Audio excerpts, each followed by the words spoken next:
Baba Yaga, the witch. They tell stories to children to frighten them. I'm a superhero! Welcome to Watch Mojo, and today we're counting down our picks for the top 20 actors who appeared in both Marvel and DC movies. You know what, Mercy, you go in and make sure no one takes my seat. Do you need something? No. For this list, we're looking at performers who managed to work for these two legendary comic companies. Our picks must have appeared in at least one Marvel and one DC film by the end of 2021 to be eligible. We'll be looking at both live-action and animated movies. Which actor had your favorite combination of roles between Marvel and DC? Let us know in the comments below. Number 20, Zoe Saldana, Gamora and Aisha. Gamora, surgically modified and trained as a living weapon. The adopted daughter of the mad titan Thanos. As soon as Zoe Saldana appeared as Gamora in 2014, we knew she had been perfectly cast for the part. She skillfully played the part of an alien warrior with a seriously bad dad and a heart of gold. Since Saldana's so tied to this Marvel Guardian now, many fans have forgotten her stint in another universe. In 2010, Saldana appeared with a few other recognizable actors in the adaptation of DC's The Losers. Her role as Aisha ironically had her playing the daughter of a Bolivian bad guy who ultimately ends up helping the heroes. I don't know the endgame. What I do know is when Max takes an interest in something, people die and world maps get redrawn. In this role and her future tenure as Gamora, Saldana believably plays a tough character that you do not want to double-cross. I'm no family to Ronan or Thanos. Number 19, Chris Pine, Peter Parker and Steve Trevor. My name is Peter Parker. I was bitten by a radioactive spider, and for 10 years, I've been the one and only Spider-Man. The first Peter Parker we meet in the wonderful Spider-Man Into the Spider-Verse is played by Chris Pine. He gives such a charming and layered performance that we're genuinely sad to see him perish so early on in the movie. Fortunately, we've gotten to spend much more time with Pine's Steve Trevor in the DCEU. Name is Captain Steve Trevor, pilot, American Expeditionary Forces, serial number 8141. The dashing Air Service captain was always focused on saving lives and encouraged Wonder Woman to travel outside her island to help end World War I. After doing plenty of good, he sacrifices his life to prevent a huge disaster. And when he was magically revived in the sequel, he had to say goodbye again. We hope Pine gets to play a comic book character whose career doesn't end tragically. This crazy new world. And I am so happy I got to see it. But it deserves you. Number 18, Halle Berry, Storm and Catwoman. You boys thought you could come in here and steal all these beautiful things? What a perfect idea.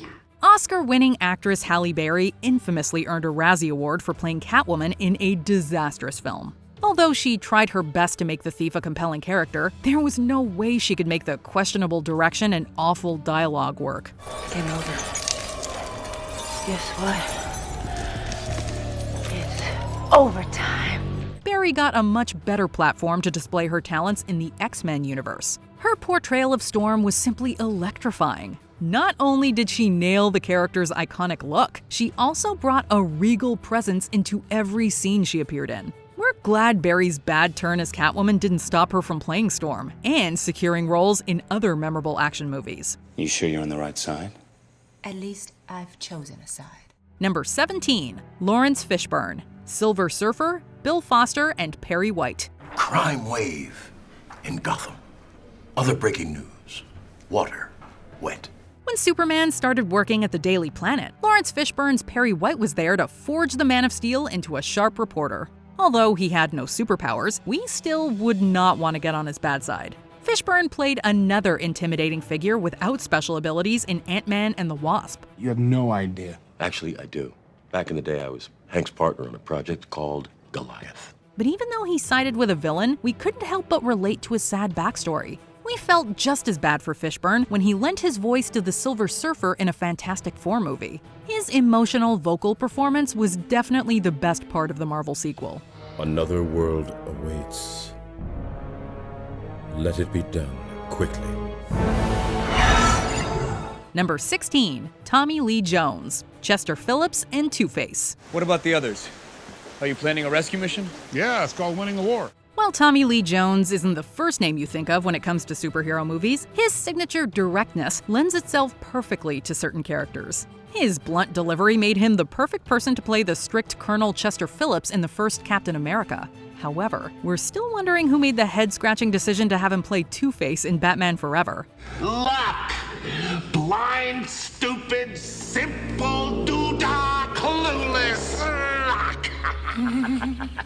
The version of the villain Jones plays is ridiculously campy and a far cry from what we're used to. But we'd be lying if we said it wasn't entertaining to watch Two-Face absolutely devour the scenery. Although we don't know if Jones will ever give us another stoic or zany comic portrayal, we're thankful he's made his past roles memorable. No more riddles, no more curtains 1 and 2, just plain curtains. Number 15. Zachary Levi, Fandral, and Billy Batson / Shazam. Fandral. Right. For Asgard.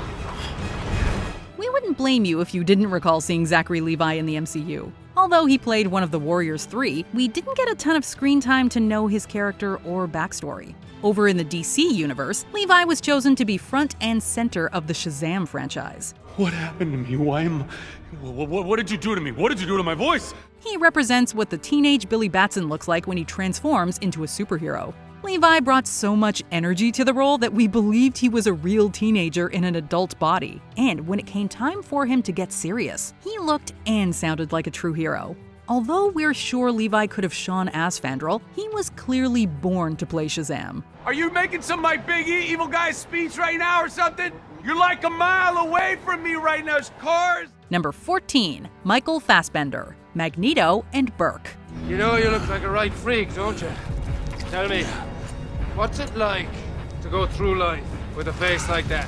It's hard to believe that the legendary Michael Fassbender played the scenery-chewing henchman Burke in Jonah Hex. Thankfully, most people forgot about that one-dimensional character as soon as the actor started playing Magneto. The only thing I'm guilty of is fighting for people like us. You take karate? You know karate, man? I don't know karate, but I know crazy.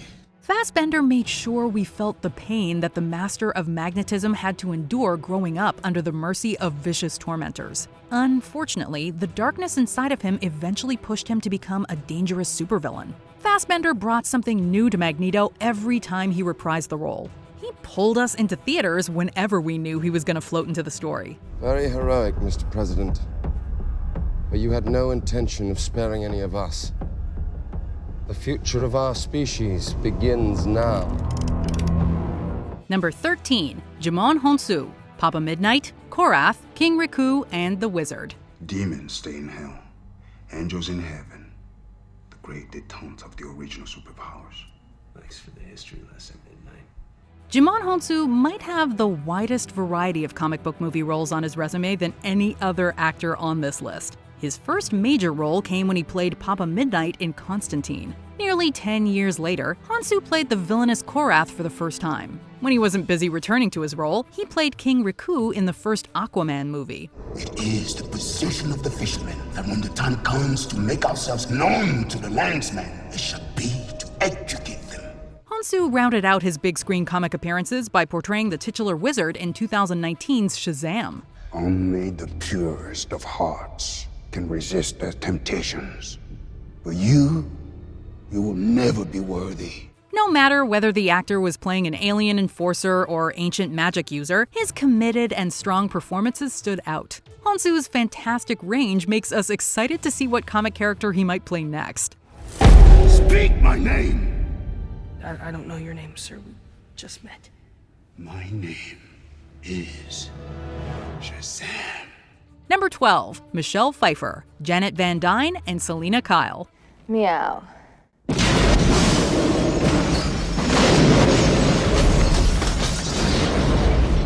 In 1992, audiences saw Michelle Pfeiffer go from being an introverted secretary to becoming the unforgettable Catwoman. The character knew how to use those claws, whips, and charms to disarm and defeat her enemies. Pfeiffer also wasn't afraid to show us how vulnerable Catwoman still was underneath her dominating persona.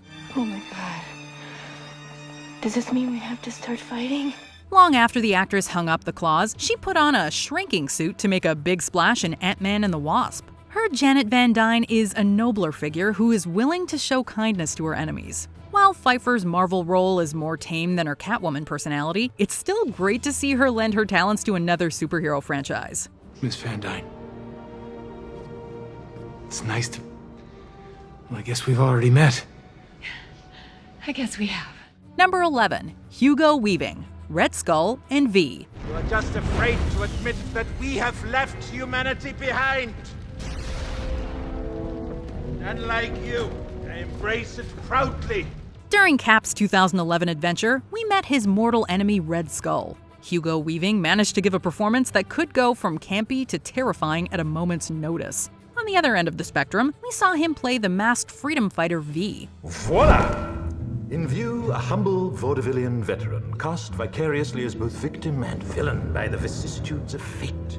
Watching him fight against a totalitarian London with little more than his knives and awesome alliteration was thrilling. Since the two characters are so wildly different from each other, it's really difficult to say which performance we prefer more. The only thing we know for certain is that V and Red Skull would definitely be at each other's throats if they were ever in the same room together. Beneath this mask there is an idea, Mr. Creedy. And ideas are bulletproof. Number 10. J.K. Simmons, J. Jonah Jameson, and Commissioner Gordon. I plotted all the sightings of Metropolis, Gotham. No discernible pattern I can see. After voicing a couple of DC characters on TV, J.K. Simmons finally appeared in a live-action DCEU project as Commissioner Gordon. While he was a pretty decent Gotham lawman, his most iconic comic book portrayal will always be J. Jonah Jameson. Simmons managed to make an antagonistic journalist into one of the most lovable characters in Sam Raimi's Spider-Man films. Spider-Man, hero or menace? Exclusive Daily Bugle photos. Menace? He was protecting that armored car. I'll tell you what, Atticus, you take the pictures, I'll make up the headlines, okay? All right? That okay with you? He could make us cringe or laugh with just a facial expression alone. Since Simmons was so great in the role, they brought him back to play Jameson again in an entirely different universe. Fans are more than happy to let him step into the hilarious media mogul shoes for as long as he wants. But that's not all, folks. Here's the real blockbuster. Number 9. Idris Elba, Heimdall, Moreau, Roke, and Bloodsport. How fair the stars. Still shining. From here, I could see 9 realms and 10 trillion souls. Most Marvel fans will recognize this phenomenal British actor as the Guardian of Asgard, who sees all there is to see throughout the 9 realms. As Heimdall, Elba portrayed a stoic badass who preserved Asgard's laws and stood watch on the Bifrost. He also tried to fight for good as Moreau in the second Ghost Rider film. My name is Moreau. My brothers are dead, as should I be, if not for the intervention of God. Elba definitely was a little more lax with the rules when he played explosives expert Roke in The Losers. However, he really got to flex his villainous side in his role as Bloodsport in The Suicide Squad. Elba was able to make what could have been a run-of-the-mill mercenary into a layered character. His turn as Bloodsport showed the actor still has plenty to bring to the superhero genre. If we all go free, it never has to see the light of day. I told you I'd make you a leader, Dubois. Number 8. Ben Affleck, Matt Murdock, and Bruce Wayne. Who made you judge? You did. There's no getting around the fact that Academy Award winner Ben Affleck played Daredevil in a movie that exists, and that is about the nicest thing we can say on the subject. After that disaster, he decided to take a go at another iconic character and become Batman. Affleck was much better suited to play a weathered and violent version of the Caped Crusader. We're criminals, Alfred. We've always been criminals. Nothing's changed. Oh, yes it has, sir. Despite his edgier nature, his Batman was still warm enough to recruit other heroes to his cause. Affleck's work on the role definitely redeemed his tarnished comic book reputation. Every time he put on the suit and waded into a fight, we couldn't take our eyes off the screen. Believe me, I'll do it! I believe you. Number 7. Willem Dafoe, Norman Osborn, and Vulko. You're a formidable fighter on land, but here you're out of your element, literally. Orm has spent his entire life underwater, training to be a warrior, training to be the best. You taught me how to fight, Cobra Kai. Let's see if you remember anything. Aquaman wouldn't have been ready to be king without Vulko in his corner. This loyal and stern Atlantean was always there to lend a word of wisdom to Arthur Curry. Before playing this questionably good character, Dafoe took on the role of Norman Osborn, also known as Green Goblin. Back to formula. Dr. Osborn, I'm going to be frank with you. It was fascinating to watch him play a normal businessman that slowly unravels during the movie. While Dafoe played certain parts of the role completely seriously, he could also ham up certain scenes to make them even more entertaining. We still find ourselves quoting this sinister villain's lines today thanks to the actor's iconic delivery. Deliver! Finish it! Finish it! Number 6. Tom Hardy, Eddie Brock, and Bane. No one cared who I was till I put on the mask. If I pull that off, will you die? It would be extremely painful. You're a big guy. For you. Every aspect of Tom Hardy's portrayal of Bane was perfect. He perfected the supervillain's intelligence, menace, and impressive strength. Even the odd voice has grown on fans over time. You merely adopted the dark. I was born in it, molded by it. Years after Hardy played a straight-up DC comic book villain, he took a stab at playing the Marvel anti-hero Eddie Brock. After this reporter bonds with an alien symbiote, he becomes capable of taking the names and heads of anyone who gets him angry. Hardy brings a surprising amount of humor and likability to this dark role. After seeing him appear in 2 films and counting as Brock, we're glad he was given permission to try being an anti-hero after playing Bane. What the hell are you? We are Venom. Number 5. Ryan Reynolds, Hannibal King, Wade Wilson again, and Hal Jordan. I can tell you 2 things. 1, your hairdo is ridiculous. Not everyone can bounce back from starring in 3 superhero duds. Reynolds first tried his hand at a Marvel property by playing Hannibal King in Blade Trinity. After that movie failed to impress, he appeared as Wade Wilson in X-Men Origins Wolverine. Although he was funny, no one laughed when his character was radically redesigned so he couldn't even speak. Reynolds found even more infamy when he went over to DC to star in the critically panned Green Lantern. Ah, green! Wow. I know, right? After all of these setbacks, the actor got to play Wade Wilson properly in the first Deadpool. Seeing him crush the role there and in other films while making fun of his past flops is awesome and cathartic. And please don't make the super suit green. Or animated. Number 4. Natalie Portman, Jane Foster, and Evie Hammond. Is that how you see it? Like an equation? What was done to me was monstrous. And they created a monster. Neither the Guy Fawkes masked anarchist or the God of Thunder could have succeeded without Natalie Portman's help. As Evie Hammond, she portrayed a woman whose normal life is uprooted when she's drafted into V's cause. Over the course of the movie, she finds the strength to fight back against corruption. Why are you doing this? Because he was right. About what? That this country needs more than a building right now. Needs hope. Portman later made waves in the superhero genre again when she started playing the quirky astrophysicist Jane Foster. She actively tried her best to use her intelligence and know-how to help gods and earthlings alike. With Portman set to return as a superpowered Jane in the 4th Thor film, her future in the genre looks bright.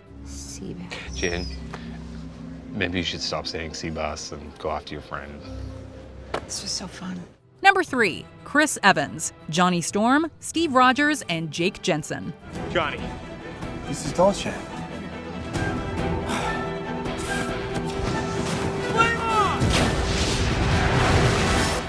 Even before the birth of the MCU, Chris Evans made his mark on the superhero scene as the hot-headed Human Torch in the Fantastic Four franchise. He hopped over to DC to play a computer expert named Jake Jensen in The Losers. While both those performances were certainly entertaining, neither role could match the impact Evans made as Captain America. This is the fight of our lives. And we're gonna win. Whatever it takes. Over the course of 8 years, he made us believe in the Star-Spangled Man. He saved the world time and time again while being unfailingly loyal and incredibly courageous. And as an added bonus, Evans got to kick off one of the most noteworthy action scenes of the 2010s. Avengers!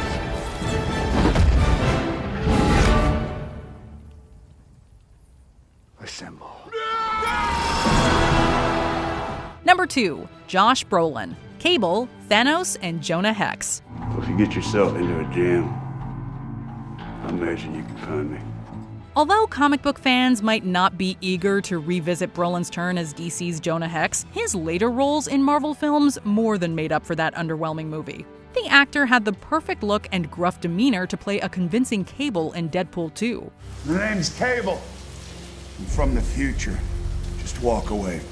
His great chemistry with Ryan Reynolds and superb action scenes left us wanting more. As great as Cable was, there's no denying that his best comic role to date is Thanos. It nearly killed me. But the work is done. It always will be. He managed to make an evil purple titan who wanted to wipe out half of all life sound like a reasonable individual. Brolin's awe-inspiring work set the gold standard for how comic book villains should be portrayed. What I'm about to do to your stubborn, annoying little planet,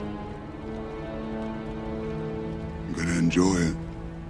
Before we continue, be sure to subscribe to our channel and ring the bell to get notified about our latest videos. You have the option to be notified for occasional videos or all of them. If you're on your phone, make sure you go into your settings and switch on notifications. Number 1. Michael Keaton, Adrian Toomes, and Bruce Wayne. Gotta hurry. Oh, thank you. It was set up to look like I did this. No sweat. I'll just tell the police I was kidnapped by an ugly birdman with fish breath. Back in the 1980s, people were skeptical that Michael Keaton could play the Dark Knight. But once he put on the costume, it was clear he was Batman. He struck a great balance between the billionaire playboy Bruce Wayne and the frightening caped crusader. Decades after Keaton flew around Gotham as the Bat, he soared over NYC as the Vulture. He was incredibly intimidating in the role. You walk through those doors, you forget any of this happened. And don't you ever, ever interfere with my business again. When his scary persona was combined with his sympathetic motivations, he became one of the MCU's best villains. There are plans for Keaton to make appearances as both characters in future films. The fact that he's playing a hero and villain in 2 separate universes 30 years after his first comic book role makes Keaton one of a kind. We're the same. We're the same. Split. Right down the center. Do you agree with our picks? Check out this other recent clip from WatchMojo, and be sure to subscribe and ring the bell to be notified about our latest videos.